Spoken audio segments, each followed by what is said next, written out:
Hey, what's happening? Welcome to the Bettors Edge. This is your host, Rusty Betts. That's your co-host, Randee the Parlay Killer. And we're here to break down UFC 260 this Saturday, March 27, 2021 at the UFC Apex in Las Vegas. We got the main event, Stipe Miocic versus Francis Ngannou 2. Going down this Saturday with a co-main event, Tyron Woodley versus Vicente Luque. Before we get into all of that, let's go ahead and talk about last week's card, UFC Fight Night 188, UFC Vegas 22, whatever you want to call it. If you watched our last episode, which I'm going to link right above me here, then you already know we had a crazy night. Crazy night. We got Randee the Parlay Killer, all his posted picks on last week's video, giving us a whopping 100% turnout, 10-0. Give Randee Parlay Killer applause. That's as perfect as you can get, 10-0. I came out 80%, 8-2. Our official bets being perfect, and our lock of the night, you already know it was a lock. And what was our lock again? Last week's lock was who was it? Shit, we don't even remember. Fuck, everything was a lock. Everything was a lock. But our lock of the night last week was Macy Chiasson at minus. Oh yeah, there you go. There you go. Beautiful fight. Beautiful fight. But again, 10-0 for Randee the Parlay Killer, 8-2 for me, 80%. Can't get any better than this. So let's hope the luck continues with this card right here. Let us know if you guys want to follow our bets, and maybe we'll create a Discord chat so you guys can follow along. Let us know in the comments below, but let's keep it rolling here. All right. So for this weekend, UFC 260, as you guys already know, we had a co-main event of Brian Ortega and Volkanovski falling out. And that's unfortunate. That was a fight that we were all looking forward to, but that's okay. We still got the main event, the rematch, Stipe Miocic versus Francis Ngannou. For this episode, we're going to go ahead and break down the Jared Gooden versus Abubakar Nurmogomedov fight, Gillian Robertson, Miranda Maverick fight, Sean O'Malley, the return of Sean O'Malley versus Thomas Almeida, with the co-main event, Tyron Woodley versus Vicente Luque, and of course, the heavyweight main event showdown. All right, for our first breakdown, let's talk about the welterweight fight between Jared Gooden versus Abubakar Nurmagomedov. Jared Gooden opened up at a plus 190 underdog, where Abubakar is a minus 250. Jared Gooden has only had one fight in the UFC, which was his last fight, resulting in a loss against a tough Alan Juban. Abubakar Nurmagomedov, he's a Russian national combat sambo world champion. He also has only one fight in the UFC, dating back to 2019, though. His loss by triangle choke against David Zawada was that one fight. And as you guys already know, or don't, he is a cousin. Is it a cousin of Khabib? Yeah, he's the cousin. All right, so go ahead and break this down for us, Randee. So this is a good fight between two up and coming fighters. Abubakar is Khabib's cousin. He usually trains with him, whether it's in Russia or at AKA. His last fight, he had Javier Mendez, the AKA head coach, Khabib, and Khabib's dad with him for the fight. Khabib's dad, as you guys will know, is no longer alive. God bless his soul. But this will be his first fight without him. He's a good wrestler. Not great at it. Good grappling, not great at that either.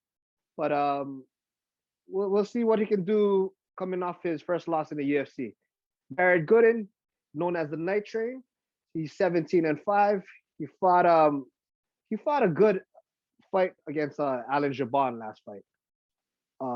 He lost, but he gave a spirited effort. Was composed the whole time. What's funny is in interviews, first thing that pops up in his head when he thinks of Nurmagomedov, the Nurmagomedov name is gay porn. That's what he said. So he knows he's gonna wrestle. I don't know whether the Nurmagomedovs heard of that interview, but I'm sure they're not gonna like it. You know, they're probably gonna take it very personal. We'll see whether bad blood exists in this fight or not. But yeah, this should be this is a classic striker versus grappler. Jared Gooden is a brown belt though on the ground. And yeah, he should be a good one. I think so too. I think Jared Gooden going against Alan Juban was a very tough first fight in the UFC. He was very composed, but you know, those octagon jitters are real. He had a good chance of winning that fight. Would you say Abubakar is only in the UFC, maybe because of his last name? I hate to say it, but I believe he's in the UFC because of his relationship with Khabib. Yeah, he's, in my opinion, he's not that great at all, you know? I have the same opinion as you. I think so. And for you guys that haven't watched him fight or don't know much about him, and you guys are just picking him, let's go ahead and minus the last name. Would you still pick him? Would you still pick him? Be honest. So before playing this fight, if you do play it, think about that. I know a lot of the Russians that you've seen under Khabib's belt, trained under his belt, they've looked very good lately. But this could be one that doesn't look like the traditional or what we expect of coming out of a Nurmagomedov camp or family. So Jared Gooden, he's still an underdog. The lines makers still are respecting Abubakar, but we'll see what comes out of this fight. You have anything else to talk about this fight? Really, I think because of his last name, if it was Abubakar Jones or Abubakar something else, would he be the favorite? That's something to think about. Yeah. All right. On to the next. We have a women's flyweight fight. We have the number 15, Gillian Robertson versus Miranda Maverick. Gillian Robertson opened up at a plus 135 with Miranda Maverick as the sitting favorite, minus 170. Gillian Robertson, comes with a 14-5 record with recent losses to Talia Santos and Macy Barber. But she does have a rear naked win against Courtney Casey. I think that was very impressive, by the way. Miranda Maverick comes in with a 10-2 record with one UFC win over Liana Jojua by TKO. She's on a 4-fight winning streak. And for those folks who don't know, she is a pre-med psychology student. So as you can see, the ring IQ is very, very smart there. What you got for us? Oh, this is a fight between two up-and-comers. Miranda Maverick 8-2, Gillian Roberts 9-5. Gillian Roberts, she's primarily a grappler. Trains with Dan Thomas. Used to train at ATT. Okay. She's had multiple fights in the UFC already. She didn't look too great in her last fight against Talia Santos. She does have a rear naked choke win over Courtney Casey, but we all know Courtney Casey doesn't have great takedown defense. She gets taken down most of her fights. She lost by knockout. She lost by TKO to Macy Barber in a competitive fight. Mayra Bueno Silva, she lost by armbar. She has a good win over Molly McCann. Lost to Cynthia Calvillo. But yeah, she's only 25. She's still growing. You know, she still has a lot of improvement. Miranda Maverick, she only had one round in her last fight. Stopped the fight due to a cut on a girl's nose, Liana Jojua. But in that fight, she looked really good. Her stand-up looked crisp. If yeah, it was due to a doctor stoppage, but it should be a grappling kind of fight in my opinion. Gillian Roberts a black belt under Dan Thomas. Miranda Maverick's actually a brown belt. She's actually, yeah, should be a good one actually. From the way I'm looking at it on paper and knowing the skill set that Gillian brings to the table and the up and coming rise of Miranda Maverick, I'm gonna have to bring in the skill scale, is which I call it. Let's go ahead and talk about who has the better striking, grappling, and stamina here. So let's start with striking. The striking is going to go to Miranda Maverick. Her last fight, it was strictly stand up. She trains out of primarily a striking school too, the House of Muay Thai. Gillian Robertson, I don't even think her stand up is good at all. So yeah, Miranda Maverick, I would say, has the stand up in this case. I agree with you. I've watched her previous fights as of late, and I don't see her striking improving. I mean, when it goes to the ground, that's a different story. But striking, we do have to give the edge to Miranda Maverick just because that's her specialty. What about grappling? The grappling, Gillian Roberts, like I said earlier, is a black belt. Miranda Maverick's also a brown belt. This is not a jiu-jitsu competition, but based on what I've seen, I'll take Gillian Robertson because of not only her black belt, but she's primarily a grappler. All day. There's no comparison here. I feel the grappling has to go to Gillian Robertson. So it's a 1-1. What's the tiebreaker here? It's the cardio. Who has the better cardio between these girls? Gillian Robertson, she doesn't get that submission in the first round. She usually tends to fade. Miranda Maverick all day for the cardio. And that's why Miranda Maverick is the favorite. Cool. And let's go on and move on to one of the most anticipated fights of the card. It's the return of Sugar Sean O'Malley versus Thomas Almeida. Sean O'Malley comes into this fight as a big favorite, -310. Thomas Almeida +240. Sean O'Malley comes into this fight with a 12-1 record. Before the last fight, he had a 12-fight winning streak until losing to Chito Vera, as you guys all know, due to his injury, which Sean O'Malley claims is not a loss, but you know, we saw it.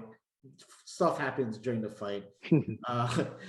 Well, at the end of the day, Sean O'Malley is probably the most known product or talent to come out of the Dana White Contender Series. As you guys all know, he claimed it to be the Sugar Show.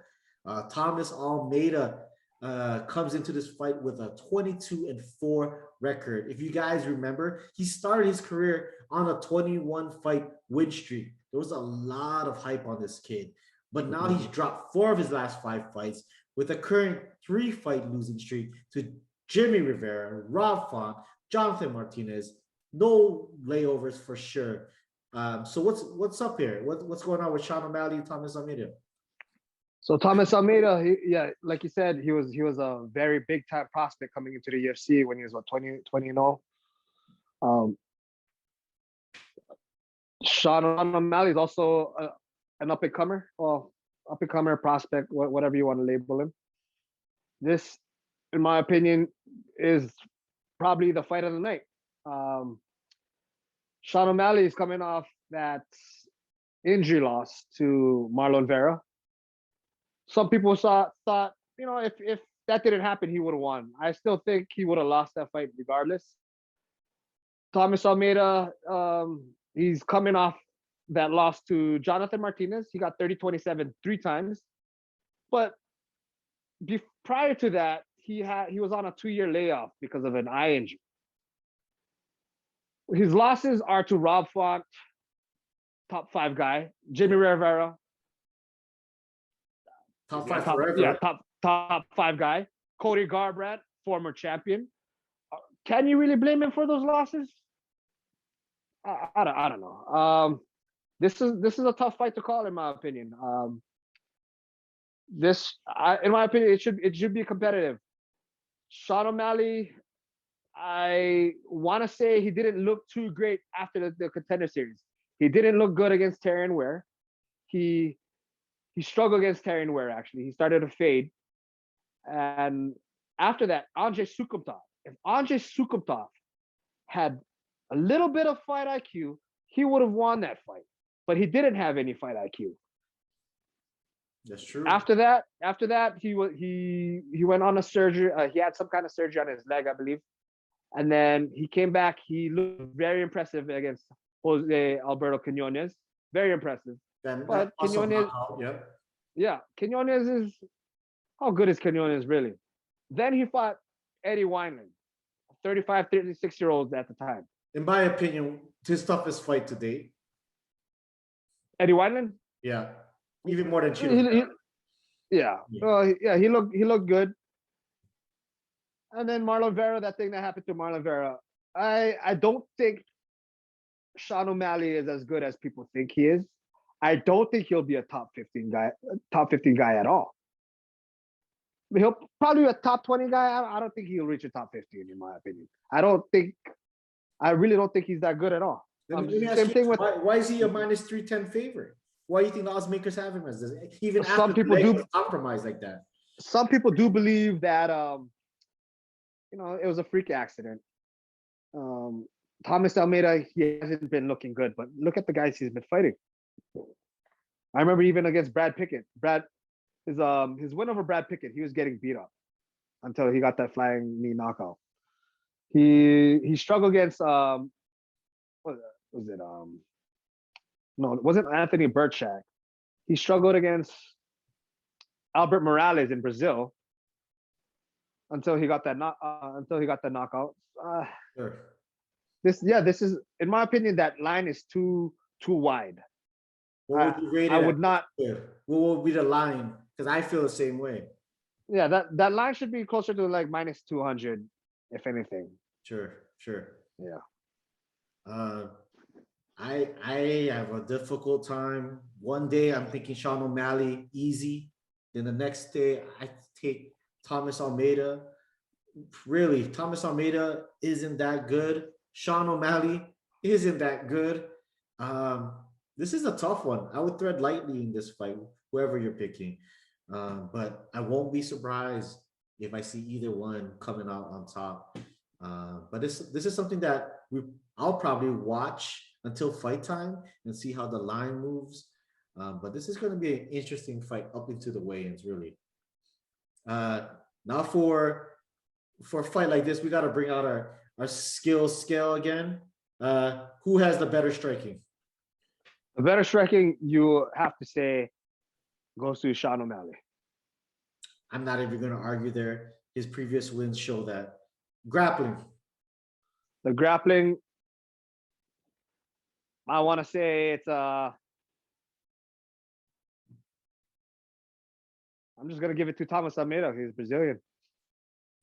I like that. And I mean, some of his wins do show that, but this is a tough one. But I do agree that Thomas Almeida has the slight edge here. And let's go with cardio. Cardio, I've never seen. I don't remember seeing. Well, I did see Sean O'Malley gas in that one fight against Tyron Ware, where he's struggling. I think I'm going to favor Thomas Almeida. Actually, he likes to push. He likes to push the pressure. I think he can continue pushing the pressure for 3 rounds. I'll take Thomas Almeida. I think so too. You know what? One thing that people overlook, I feel, with the cardio aspect. If you guys follow Sean O'Malley's podcast or any of his YouTube stuff, he's an advocate weed smoker. As you guys know, marijuana is now not being checked by USADA. And at the end of the day, nothing wrong with weed, but you're still putting in things to your lungs. That must affect your cardio some way, somehow. And he looks like a guy, or seems like a guy that does blaze a lot. So how can, as hard as you're training, if Thomas Almeida is training 100%, Sean O'Malley is training 100%, but one does put things through their lungs, I would assume that Thomas Almeida would have the better cardio there. So that's my take on it. Good point. All right, let's go ahead and let's talk about the co-main event. We got the number 7 Tyron Woodley versus Vicente Luque, ranked number 10 right now. Vicente Luque is the -250 favorite, as in Tyron Woodley plus 210.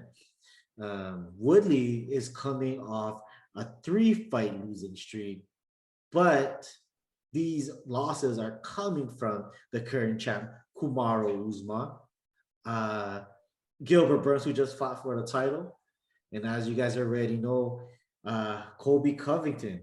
Tough fights, top of the food chain there. We got Vicente Luque with a 19-7 record, with recent losses in the UFC to tough fighters as well, only to Leon Edwards and Stephen Thompson in the UFC, I believe. Notable wins over Randy Brown, Mike Perry, and 2 wins over a tough Nico Price. Give me your take on this fight. The first thing I noticed was that line was -250. My opinion, I think it's a little too wide as well. A lot of people are writing off Tyron Woodley because of his 3 losses. He's 38 years old now, coming off 3 losses. Those are red flags. I think that's why the lines are like this. But when I remember Vicente Luque, he struggled against Mike Perry. He struggled against Brian Barberena. It should not be -250 at all. But one guy's on the rise, one guy's trending downwards. So I can understand why they did that. No, it's truly for that reason. And also, if you guys notice in Woodley's past fights, he's been fighting a little bit stubborn, relying on that mirage of punches to touch the chin, or maybe using his power to get that one knockout or knockdown.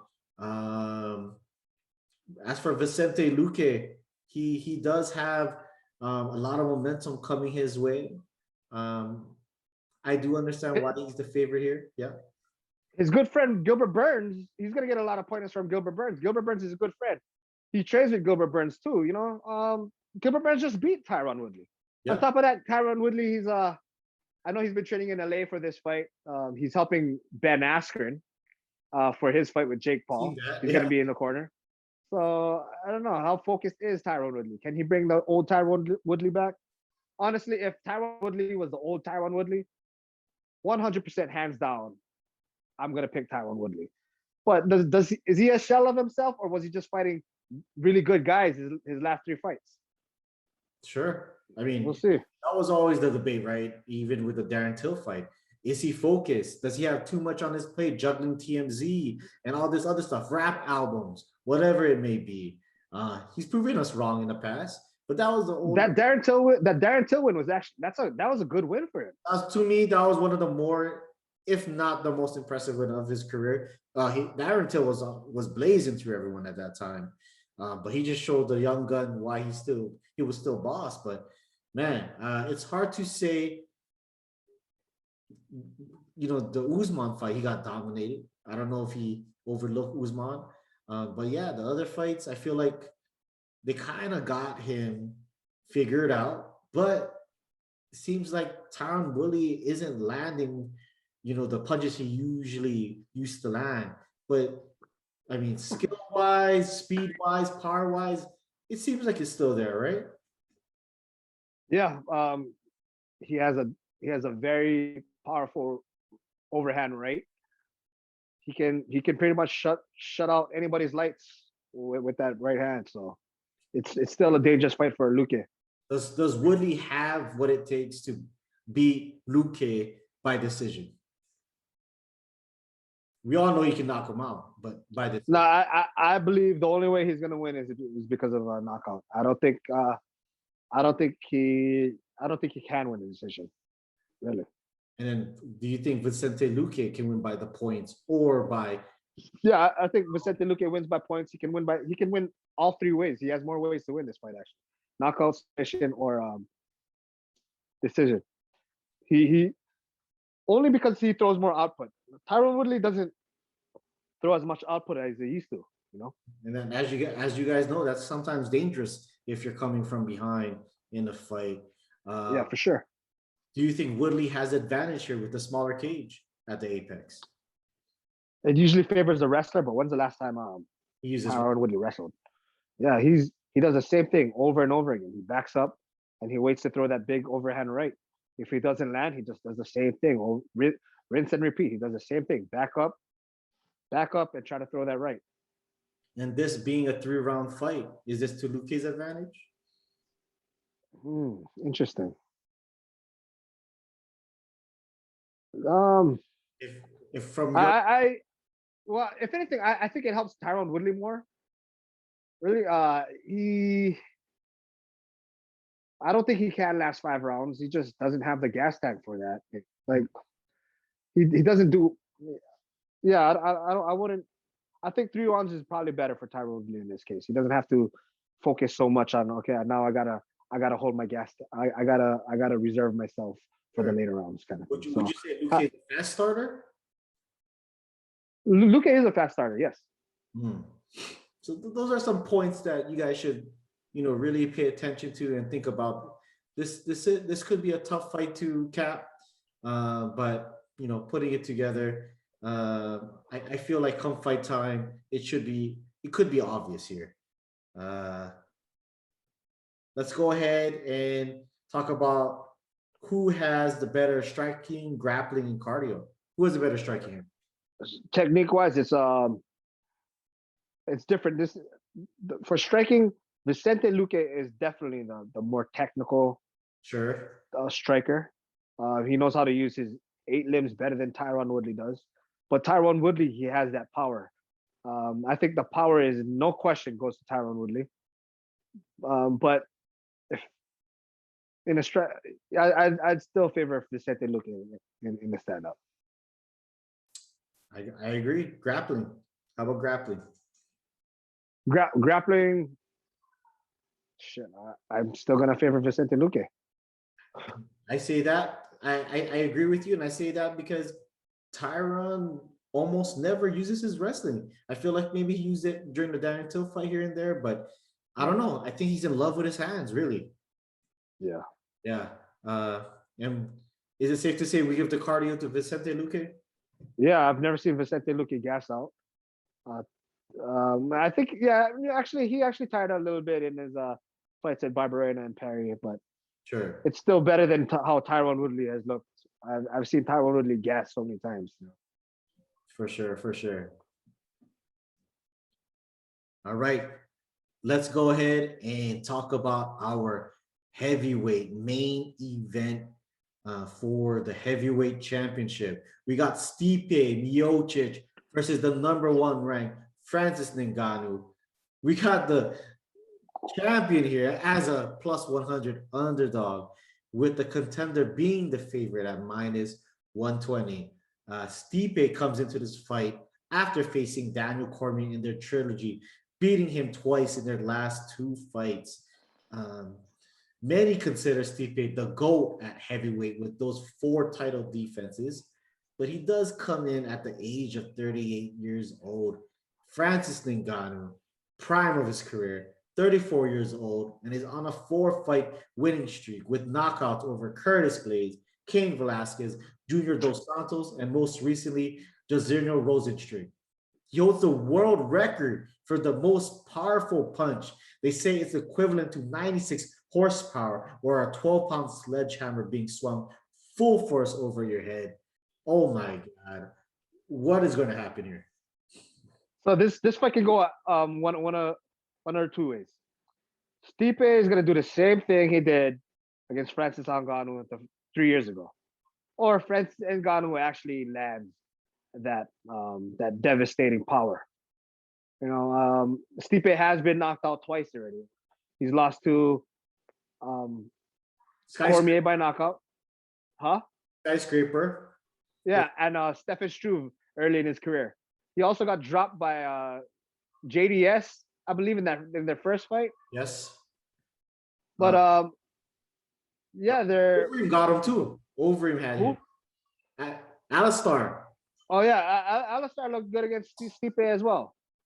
But the one thing you gotta question Francis is, has he improved his takedown defense. No fighter, granted, it's not his fault. He knocks out everybody. He Sure. only got Kane and Curtis Blades. Two very good wrestlers, just like Stipe, but they just couldn't get past his power, So we don't know how good Francis Ngannou's wrestling defense is. I know Ilir Latifi's training at Extreme Couture with Francis Ngannou now. Maybe he's getting help there. I don't know. We'll see. The line is close for a reason. Anything can happen here. If it goes to the later rounds, possibly Stipe can outpoint Francis just like the first fight. But man, if Francis can land a clean one on Stipe, we've seen Stipe go down. We've seen his chin. Man, we got the hardest puncher, world record holder, punching him. So you know what? yeah. Francis is not really. He's not really a good fighter, in my opinion. He has the power, right? He's really not. Yeah, but all it takes is one punch. He has the most dangerous power we've ever seen. And then, well, him or Black Beast, Derek Lewis. Who do you think is a more skilled fighter, Black Beast or him? Shit. If you guys know me, and you guys are gonna know me throughout these videos, I hate Derek Lewis. I will bet on him if I see value, but I hate him. He reminds me. Even though Francis lost to Derek Lewis, I still think Francis is a better skilled fighter than Derek Lewis. Derek Lewis. Francis lost that fight for himself. Derek did not. Yeah, no, he was actually. I think they're both hesitant, but Francis. Yeah, they're both hesitant of each other's powers, but I think Francis was just too gun shy because right before that he got beat up by Stipe. Remember? Yeah. So, I don't know. Well, I do think at this time Derek Lewis is showing a lot of improvement. He is. He definitely is. Skill set is definitely better than it was from the time they fought. So I give Derek Lewis that. But man, that power, it's hard to avoid, and all it takes is one, really. And he has 5 rounds to do it. If Stipe decides to wrestle, it can be a long night for Ngannou. Francis Ngannou's coach, I read, Eric Nixick, his name, right? Yeah. He claimed ever since this fight was announced back at Fight Island, he's been watching the fight between them two, the Stipe and Ngannou #1 fight, every night since the fight got announced, to the point he's been obsessed, and he claims for it to be unhealthy. He's obsessed with this fight. All he does is note down all the holes, all the things that they did wrong, and he is determined and almost guarantees that they're going to win this rematch. What do you think of that? Wow. I can see why. He's been obsessed. He could be the head coach of the heavyweight champion in the entire world. But Francis Ngannou, it's only been 3 years, so you could improve a lot in that time frame. But it just his fights go too quickly. It's not his fault. But we just don't have enough information on whether Francis Ngannou is really improved, because even before that first Stipe fight, he was knocking out everybody as well. Yeah. It's like this is the same thing going into the rematch. On top of that, Stipe, it's funny because they said Stipe's wife was pregnant with their first kid before their first fight. Now Stipe's wife is pregnant with their second kid going into this rematch. It's funny how similar this is to the first fight, Very much so. And the result could be similar, right? So we'll have to tune in to find out, but very interesting heavyweight championship. And I believe there's a big line movement as well. Wasn't Francis Ngannou above -200? He's nearly close to even now. Very similar to the first fight. There was big line movement in the first fight. People see a lot of value with Stipe being the underdog. Francis opened up at a -160 and now sits at -125. And Stipe was a +130, and now is some places -105. So really, don't be surprised come fight time. Stipe could be the favorite, or slight underdog, just slight. Really. Wow. All right. That concludes our breakdown of the fights that we put together. Now let's go ahead and talk about our picks, our leans for this UFC 260 fight card. Let's start with the early prelim, the only fight on the early prelim card. Marc-Andre Barriault versus Abu Azaitar.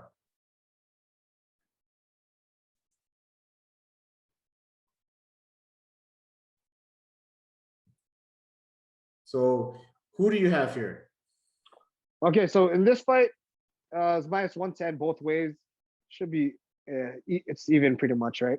Yeah. Marc-Andre Barriault, he's coming off 3 straight losses. Well, 3 losses and 1 no contest. He actually won his last fight. He looked good in his last fight as well against Oscar Pijota.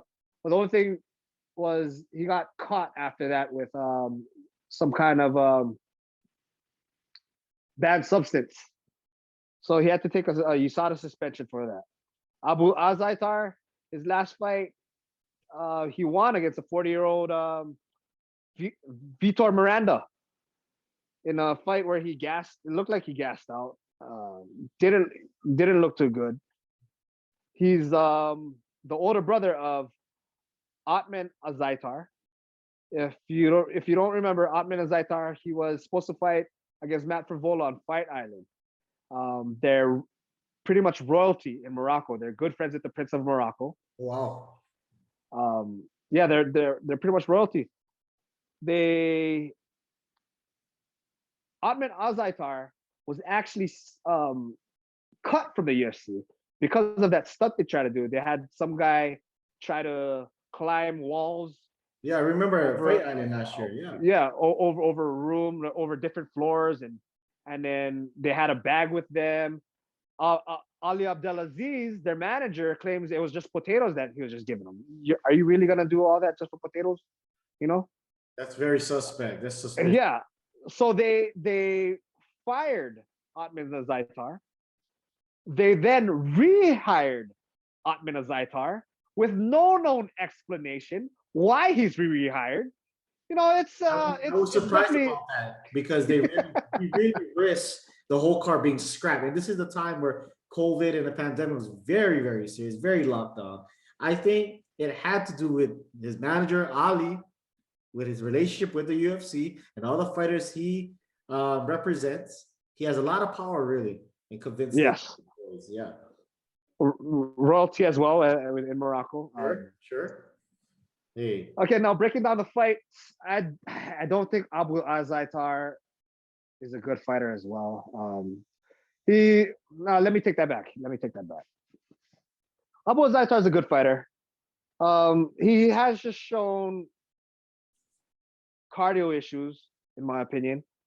He didn't look too good in his last fight. He got taken down by Vitor Miranda, who's a kickboxer. He just wings wild punches.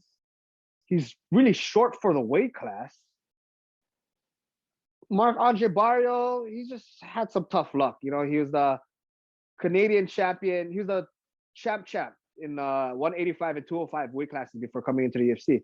There's supposed to be big things coming from Marc-Andre Barriault, but it's not looked so good since he's been in the UFC. Sure. In this fight, I am gonna slightly go Marc-Andre Barriault. Actually, I don't want to say slightly. I like Marc-Andre Barriault in this fight. I'm just hoping it doesn't go to decision because I don't want to get screwed by Ali Abdelaziz or or whatever they do. Or I don't know. I'm happy this fight is not on Fight Island. I'm gonna agree with you here. I think Barriault really is due. He's an experienced UFC vet. He's had a few fights in the UFC. Some went his way, some didn't.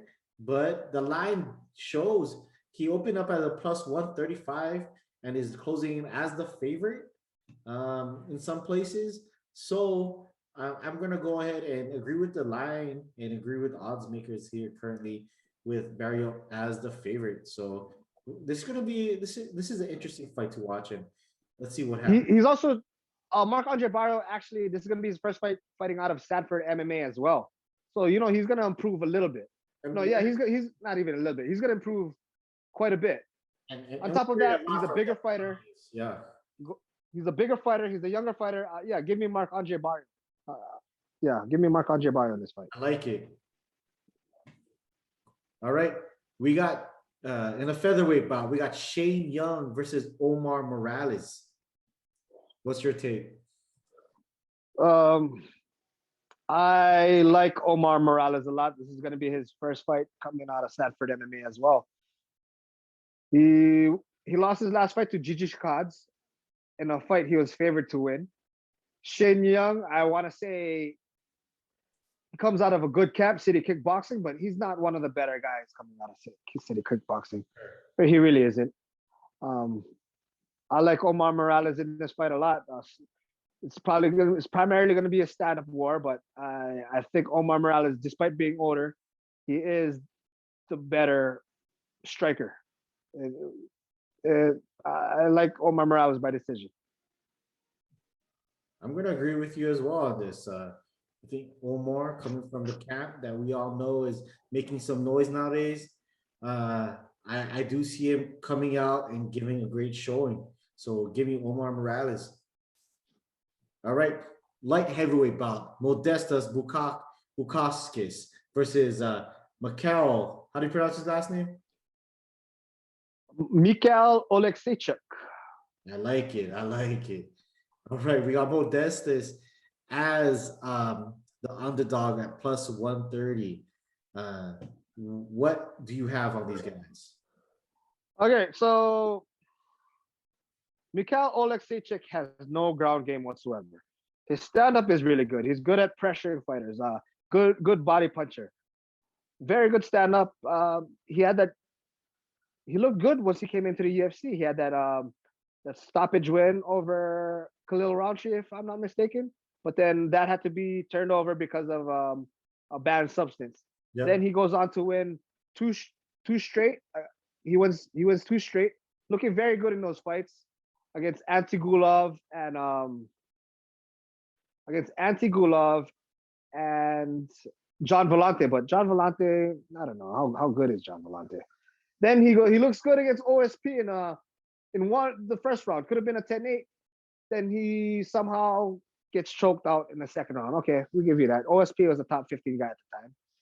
Then he fights Jamie Crute. Jamie Crute is the future of that division, in my opinion.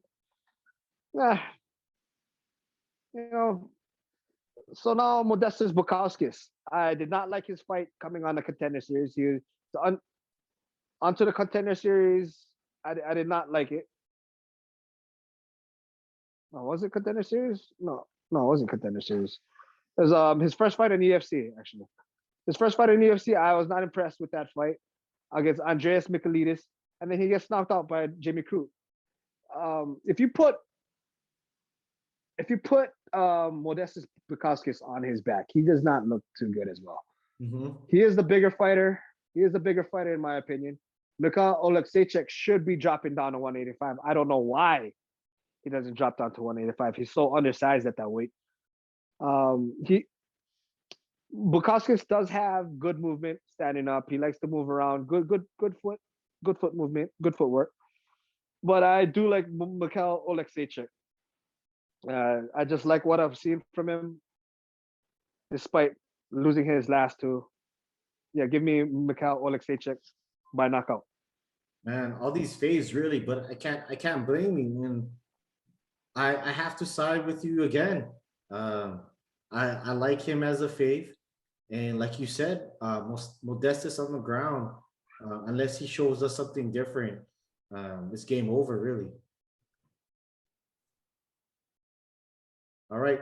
And for a fight we already broke down, let's go ahead and share our pick for Jaron Gooden versus Abubakar Nurmagomedov. All right, so I've been going back and forth with this fight. I'm still going back and forth thinking about this fight. Abubakar, he is Khabib's cousin, trains with Khabib all the time. He's a year younger than Khabib. He's he has a lot of amateur experience, whether it's been sambo or amateur fights in Russia. Jared Gooden, he doesn't train out of a good team, but he has been picking up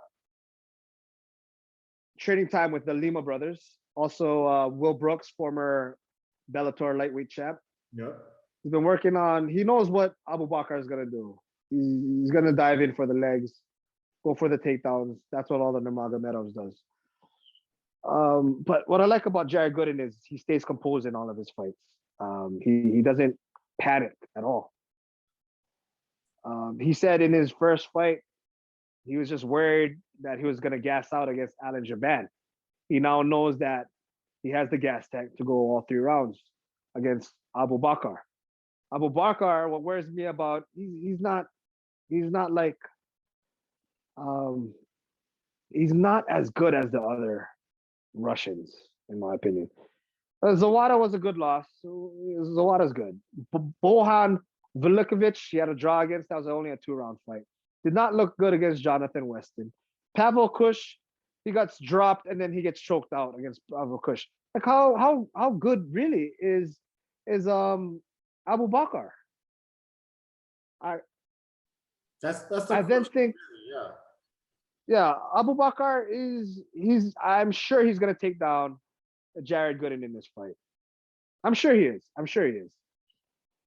But I don't know. I have a funny feeling about this. I'm gonna go with the underdog. I like Jared Gooden.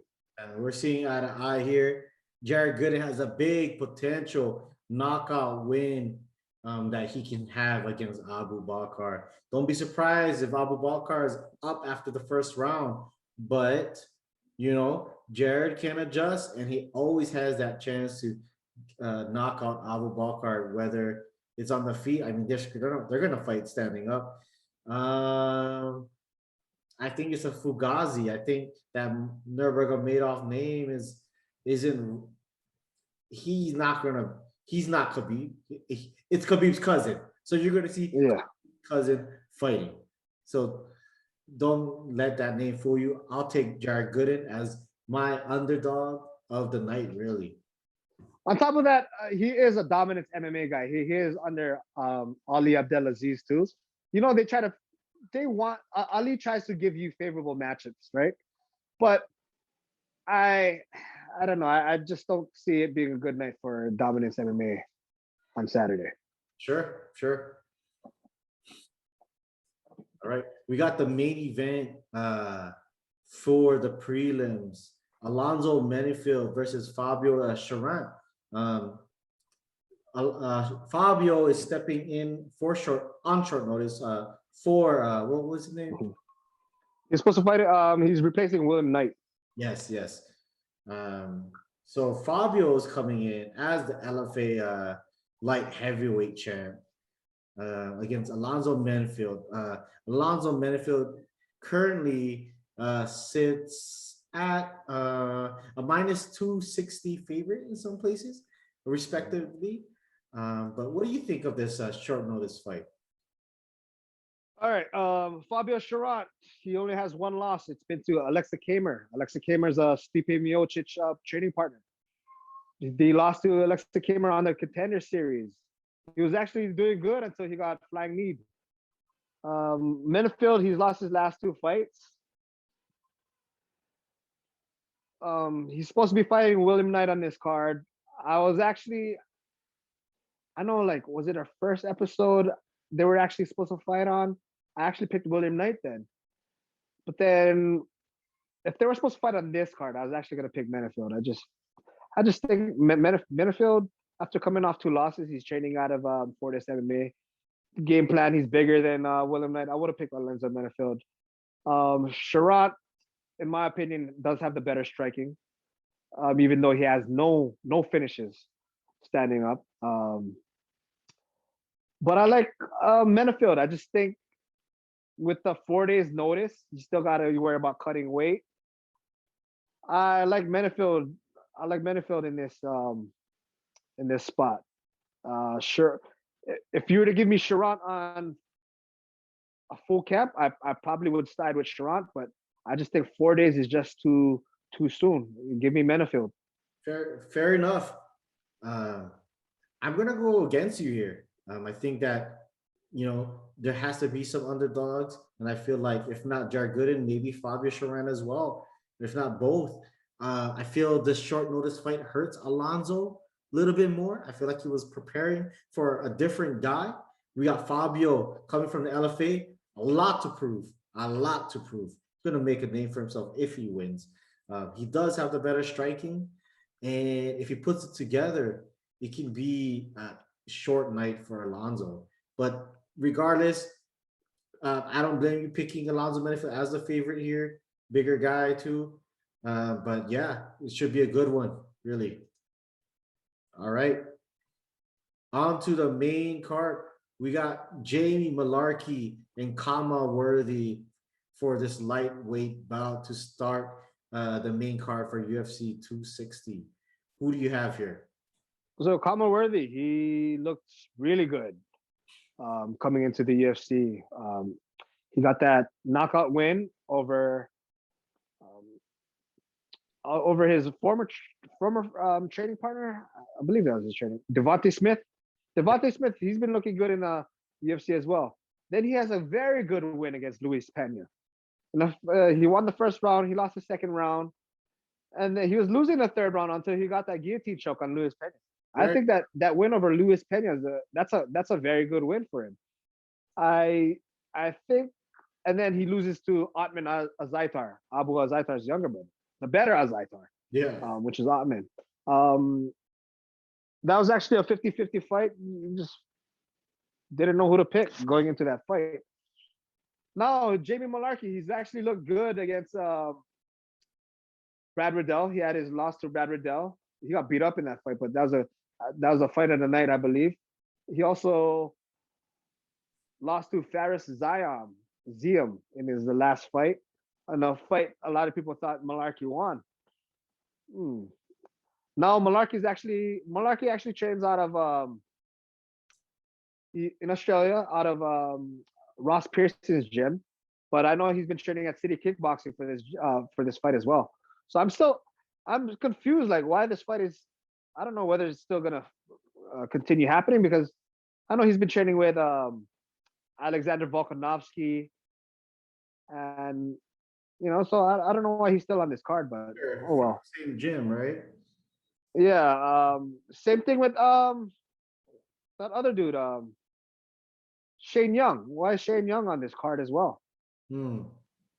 But I do like Kama Worthy in this fight. I know he's been training with wrestlers, like NCAA wrestlers, and I know he doesn't train out of a big, really known camp, but I like Kama Worthy just based from what I've seen. I think I like him by knockout actually in this fight. Man, it's gonna be a close one, and I do see it either way, just based on what we've been picking on the card. And although Kama Worthy has the is on the upside right now, I'm looking back at Malarkey's losses, right? One against Brad Riddell and Ziam, 3 fights in a row. That must really put some thought onto a fighter, with the line being so close and the line movement dropping just slightly in favor of Malarkey. Malarkey also lost to this Filipino guy who was 5-6-1. 5 wins, 6 losses, 1 draw. A long time ago, back in 2016. It's too big, yes. Too big. Too big. Yeah. I don't know. I like Kama Worthy. Give me Kama Worthy. If Kama Worthy was a -200 or so, that could convince me. But due to the line being so close, I'm gonna have to go Jamie Malarkey here, just based on what I'm reading.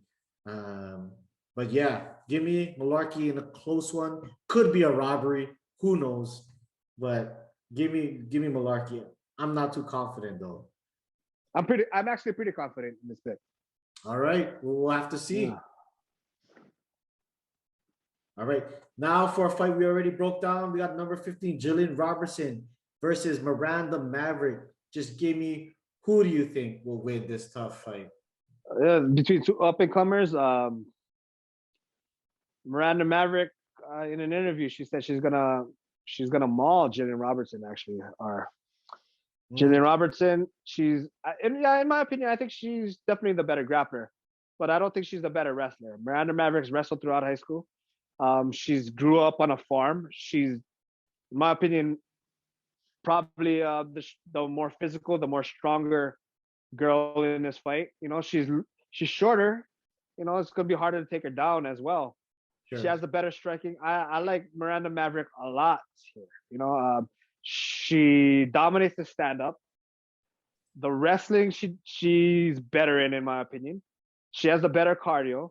She can actually match. If she loses the ground game, she matches it at least. I mean, she can keep up with her on the ground. She might be a step behind, but I still think she keeps up with Gillian Robertson on the ground.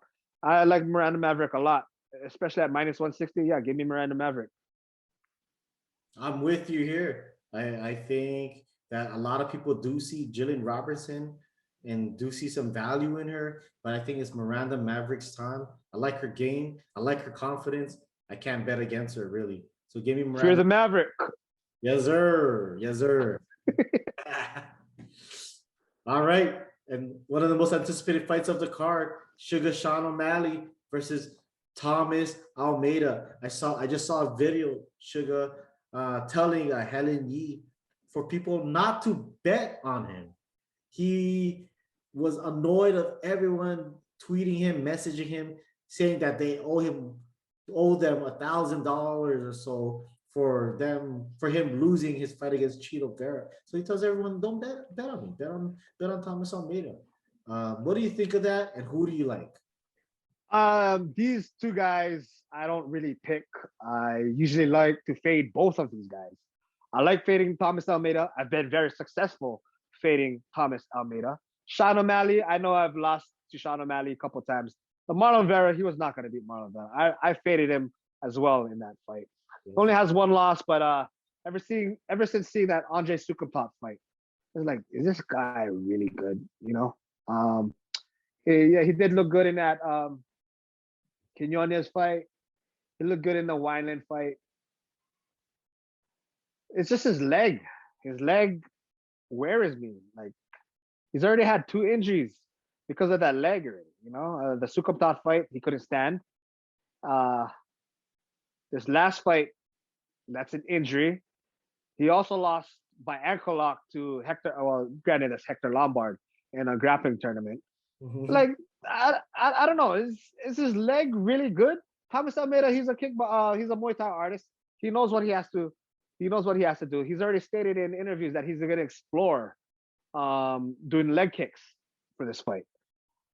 Thomas Almeida, he's had 4 losses. Cody Garbrandt was okay. Yes, you're gonna lose. A lot of people are gonna lose to Cody Garbrandt. Rob Font, Rob Font just beat Marlon Moraes. Who else? Jimmy Rivera. Jimmy Rivera is a top 5, top 10 guy. You know, I don't blame him for those losses. Jonathan Martinez, a good striker, a very good striker. He's on his way up as well. Good time, a good up and comer, but you know, the layoff probably fucked him up somehow. In this fight, I don't know. I just don't like the line. Minus 300, you don't trust Sean O'Malley. But I am going to pick Thomas Almeida as the underdog in this fight. I think he can, you know, get past the first round. He can push the pace on Sean O'Malley. Sean O'Malley gets tired. I think he can eventually finish Sean O'Malley, or at least win a decision against Sean O'Malley. Either that or Sean O'Malley's leg gets fucked up again. So I'm going to pick Thomas Almeida. Wow. Give me Thomas Almeida. Give me the underdog. I wish I didn't have to pick. As you know, we are giving our leans and picks for you guys on every fight here. It's definitely a no bet for me. But if I had to pick, and this line is way too high. You got me on the spot, really. I know if Sean O'Malley loses, this is the end of his, I guess, reign of him actually being a top 10, top 5 guy. This will ruin him really in the UFC and fans as well. That leg, man, that leg gets chopped. We got a specialist wanting to chop those legs. As you guys know, people love those calf kicks nowadays too. Oh, I can't. I'm gonna stick to my guns, and I think Sean O'Malley finds a way. I like to fade him all the time too, but that line is something, man. And I have to believe the odds makers that they're not stupid. So I'm gonna go ahead and pick Sean O'Malley, but I'm not confident at all. Give me Sean O'Malley minus 310. It's going up minus 345. I don't know, but give me Sean O'Malley really. All right. Now to the co-main event.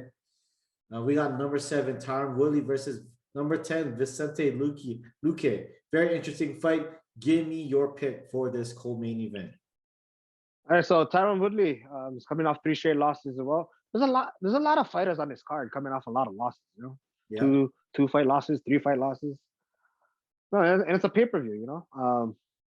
But Tyron Woodley, he's probably, if not for Francis Ngannou or Stipe, I think Tyron Woodley, he's in the co-main event because of his name, you know.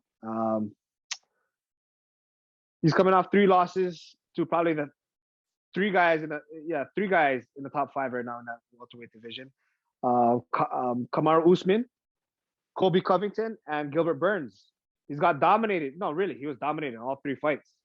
Didn't win the stand-up, didn't win the wrestling. In all of the 3 fights, he got dominated. All aspects, he got dominated all 3 rounds. He's older now. Where's his confidence at? Vicente Luque, his stock is going up actually. He's been looking good. He's coming off 2 stoppage wins. He's beaten a tough Nico Price, beaten Randy Brown, beat Mike Perry. He trains with Gilbert Burns and doesn't train with Kamaru Usman anymore, but those are guys that can help him or give him advice on how to beat Tyron Woodley. What worries me about is his loss to Brian Barberena. I mean, his win against Brian Barberena and his split decision win over Mike Perry. Am I going to see that Vicente Luque? Despite he was looking good in those fights as well, but he just started slowing down when he got to the 3rd round. But with Tyron Woodley, I don't know. I just don't think he has it anymore. I'm going to go with Vicente Luque. I like how he's trending. He's gonna be. I don't know if is he a top 10 guy right now? He's number 10 right now. He's number 10. Yeah, he's gonna be moving up the rankings after this fight, for sure. Yeah, give me Vicente Luque. Yeah, by decision. Can't go against you here. I got Vicente Luque. I almost feel like this could be Tyron Woodley's last fight. I'm not too sure what his contract looks like, but I think 4-fight losing streak after this, man, it's really tough to really sell Tyron Woodley for another main card fight, unless he wants to fight in the prelims and whatnot. But Tyron is used to being on the main card, really, and 4 losses in a row. I wouldn't be surprised if they cut him, since UFC's been cutting a lot of big names nowadays. So I'll give you Vicente Luque really in the co-main event. He is the favorite for a reason. But do you see value in Tyron Woodley for those people who can't decide and are picking Woodley for the plus money? I don't see how anybody has any confidence picking Tyron Woodley. I know he lost those three fights to Usman, Burns, and Covington, but he did not show any kind of fight in those. No heart, really. No comeback, no. Yeah, I don't want to pick Tyron Woodley. I just don't see how you pick Tyron Woodley in this fight. I do believe the line is too wide in this case, but sure. I like Vicente. You take Luque or pass, really. 100%. 100%. I'm with you there. All right.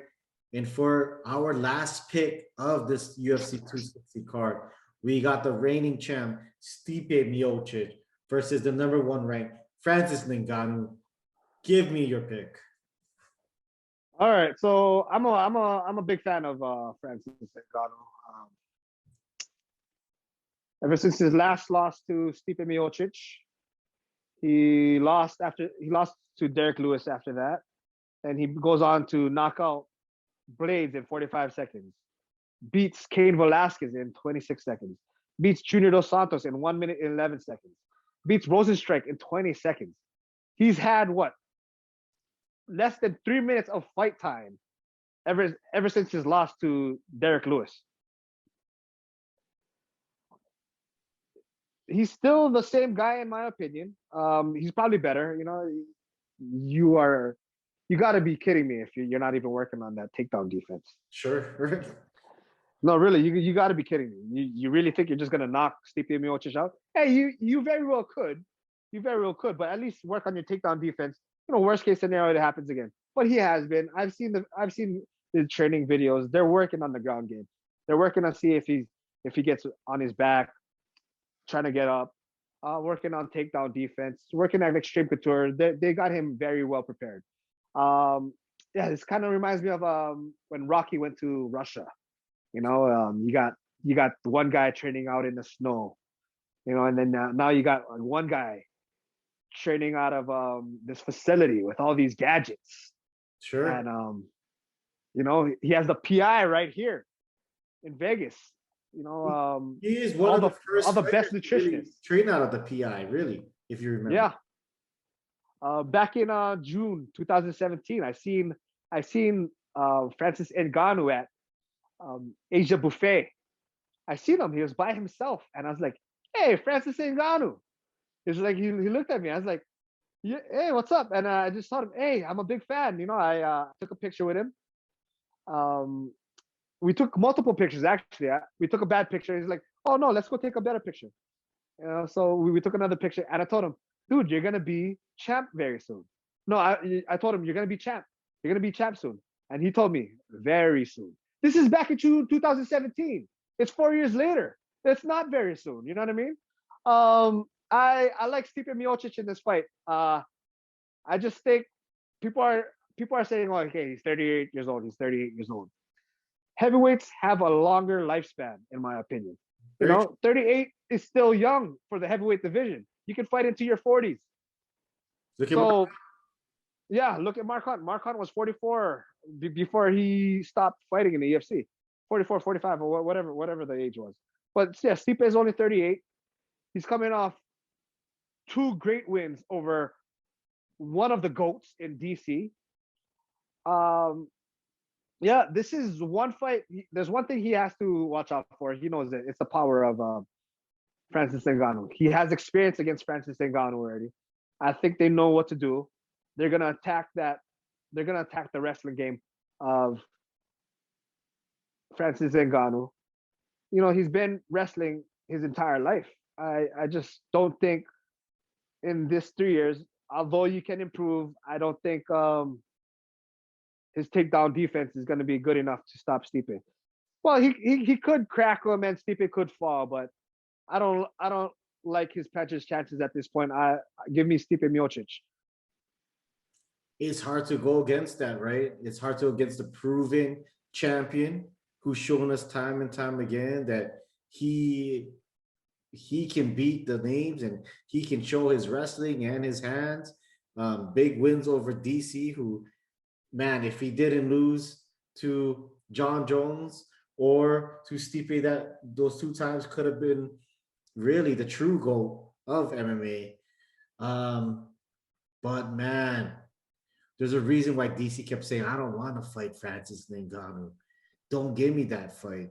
There's a reason I feel that odds makers still have Ngannou as a slight favorite, even though he's going against the GOAT, the champ, who beat him 50-45 in the first fight. You would think that, man, all Stipe got to do is wrestle him, but he has to close the distance. And we've seen what happened in the last fight against Curtis Blades and Black Beast when you try to close the distance. I went back and forth here, but you know what? What really convinced me, comedically, was that Dana White interview on the Mike Tyson podcast. Even Dana White is saying Ngannou's the champ. He misspoke and said Ngannou's the champ. I think the UFC wants him. I think it's a setup. And give me Ngannou by knockout here. We're gonna see a new era of heavyweights coming for Ngannou, and I think it's a time. Really, this is not an easy pick for me. And Randee had made some very valid points. No pick is wrong here, but give me Francis Ngannou by knockout. All right. So that concludes our picks for UFC 260. And now it's time for our official bets. These plays, these fights are the fights that we're putting our own money on. And here we go.